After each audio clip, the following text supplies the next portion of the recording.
নাহমাদুহু ওয়া নুসাল্লি আলা রাসূলিল কারীম আউযু বিল্লাহি মিনাশ শাইতানির রাজীম বিসমিল্লাহির রহমানির রহিম।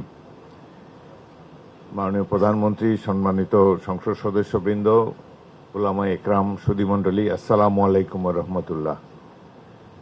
আজকে আমরা আমাদের দেশে একজন বিশিষ্ট পার্লামেন্টেরিয়ান এবং শিল্পপতি জননেতা মিজানুর রহমান সিনহাকে হারিয়েছি।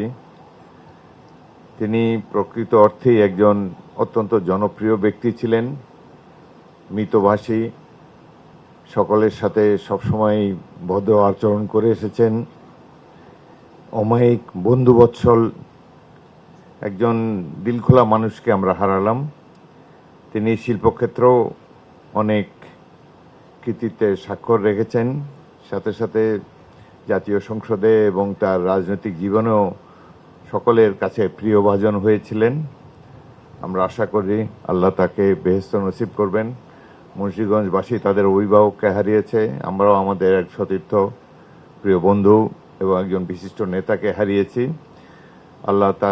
আমরা সকলেই তার রুহের মাগফিরাত কামনা করি। আল্লাহ যেন তাকে বেহেশত নসিব করেন আর তার পরিবারকে যেন এই শোক সহ্য করার তৌফিক দেন। ধন্যবাদ।